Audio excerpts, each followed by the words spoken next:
Welcome to Unsportsmanlike Conduct. Trevor Brew and Tommy Morris with you. The NFL has brought down the hammer on the Patriots for the Deflategate Scandal. Tom Brady is going to be suspended for 4 games without pay. The Patriots lose their 2016 first rounder and a 2017 fourth rounder. And they get fined the most any team's ever been fined, $1 million. Tommy, does the punishment fit the so-called crime?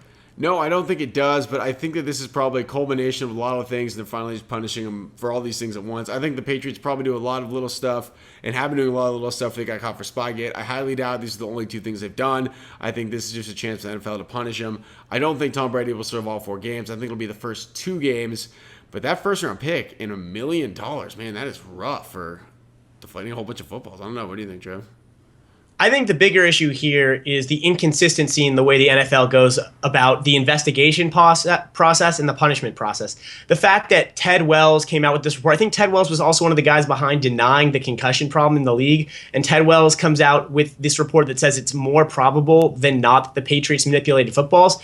Dan Wetzel from Yahoo wrote a really good article that I completely agree with, and his point was they should have had Ted Wells or whoever do this investigation, but they shouldn't have him come to the decision on what more than likely happened. They should have let the court of public opinion or the NFL decide that, because the fact that he says it's more probable than not sounds ridiculous and weakens the argument. And the bigger issue here is the fact that Roger Goodell is the so-called arbitrator in any cases of appeals.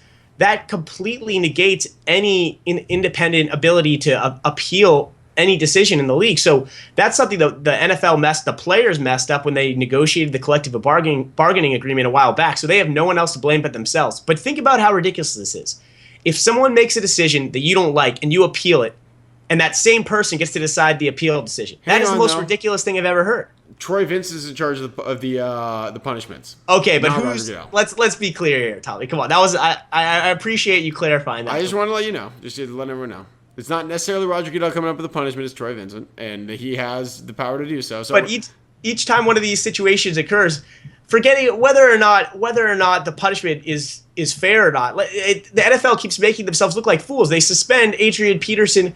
I mean, they suspend Ray Rice for 2 games last year for domestic abuse until the video comes out, and now they're suspending Tom Brady for 4 for deflating. Let me say this, and this is going to sound. Don't twist my words here, because this is going to be very twistable. I'm just warning you. This is a very twistable thing I'm about to say.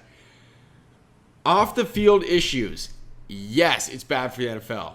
No, it's not good. But at the end of the day, they're not the morality police. They're not.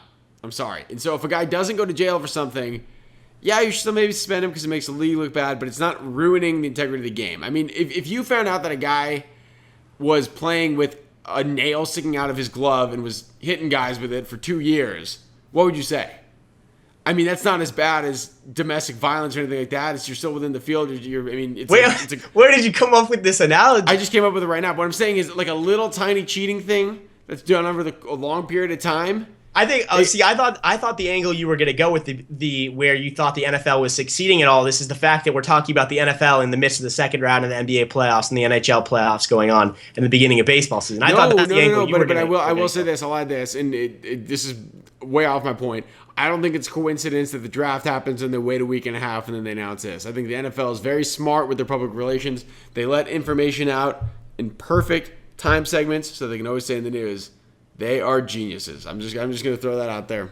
They probably had this punishment picked out a month ago, and they just waited. That was the other thing I was going to say is it didn't really seem like anything from the Ted Wells' report changed. They probably had this decision made from before the Super Bowl that they'd eventually come out and suspend Brady for this long. The Wells report almost seemed to weaken. They almost seemed better off just coming out with the punishment. Yeah, I think they just wanted to wait for a more appropriate time so that people like us can talk about it and keep the NFL relevant. And they got us to do so. We're suckers. We are suckers.